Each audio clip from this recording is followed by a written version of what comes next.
So we've got a lot more work to do, and I can't do it without you. You know, I know that over the last 2.5 years, sometimes you've gotten tired. I know sometimes you've gotten discouraged. I know that. I know it's been tough. But you're welcome. But look, here's the thing. I never promised you easy.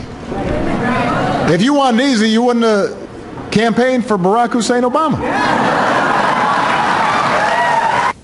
And welcome back. You were with Power Play Live. I'm Shana Bream, sitting in today for Chris Steyerwalt. You heard the president there talking about the fact that he never promised easy. All right, let's break it down with David Mercer joining us now. He's a Democratic strategist and expert on all things inside and outside how the DNC works. That may be a problem, raising those expectations. We don't like to do that politically.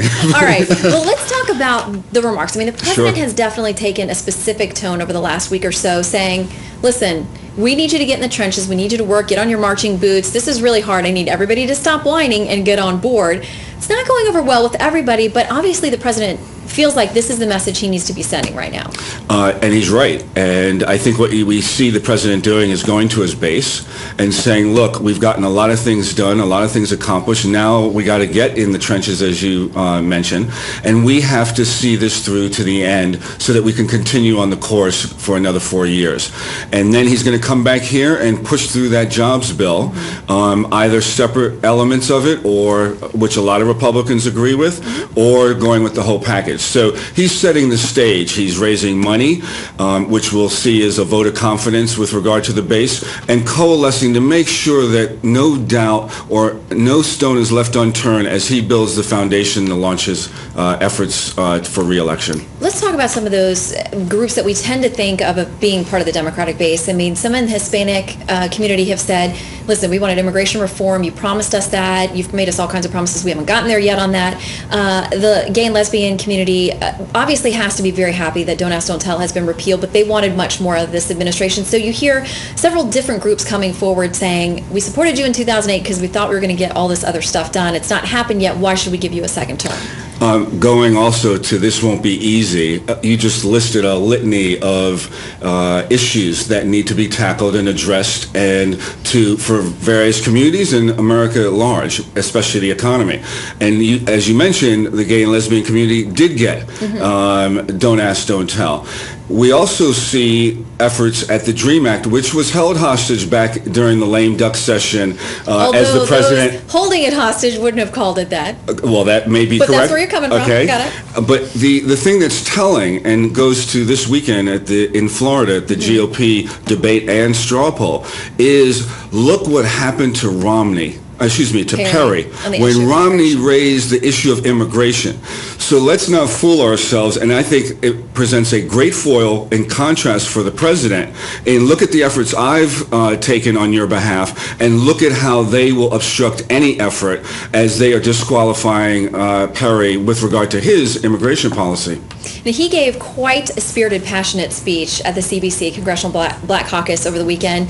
And, I mean, you could see that he was really fired up and trying to fire up the group there. But there were a couple who walked away from that and who've been very vocally sort of miffed at some of the things he said about the stop your complaining, stop your whining, let's get off the slippers, get on the marching boots, those kinds of things. Of course, Representative Maxine Waters comes to mind as being one of the most vocal here. And she seems almost puzzled because she says, you wouldn't tell your Jewish voters to stop complaining about the situation in Israel, and mentioned a few other groups. And she said, I have been working hard for you. I have been working hard on the Hill. Why are you chastising me? I mean, how does he sort of smooth that over? I think Maxine Waters, Congressman Waters, is correct. Just as in the Jewish community among the tribe, you have a lot of different viewpoints there as well, conservative to liberal, vis-a-vis Israeli policy or any other social policies here domestically. I think it was a family affair at the CBC event on Saturday night, where he is with his people and saying, look, we cannot spend every minute we spend shedding a tear about how difficult we may be facing challenges. We know our history is that we will overcome.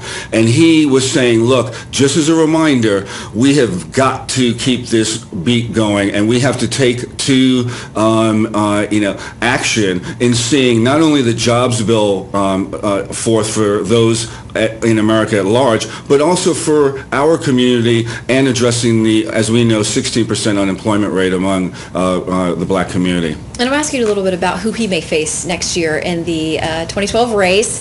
The consensus among a lot of people still seems to be thinking that no matter who they may like in the primary, they think Romney, as far as the field's concerned right now, may be the only person who could legitimately challenge President Obama. Do you think so? Do you think there are others who haven't gotten into the field that could also present a challenge for him? Look, we're hearing Christie's name bannering about. And listen, we see from Perry again an example of what it's like to enter into the race late and to get your footing. And Christie, only a 2-year governor and besieged in a budget and deficit situation in New Jersey, bogged down with that, I can't see getting in the race at this point. And I do think Romney is going to be the nominee. The question is he going to be, which Romney is going to show up? Is it going to be the Tea Party Romney or the Romney that is going to be a challenge to the president in a general election that really is addressing the economic situation and getting us back on the right course from the last 8 years? All right, we will continue to watch it. And with you often by our side, we always love having your analysis. Enjoy being. David Mercer, thanks for coming in. Thanks and by again, the way, Shannon. David is the source of my pink pen. Also, show him your notes. See, he's got the pink pen. I admired it and got myself into it. That happened here on Power Play. It sure did, with so Chris. thank you very much. It has magical powers. So since you have one, I need one too. Enjoy being with you. All right, well, we're closing out Power Play today with, of course, a final word from Charles Krauthammer.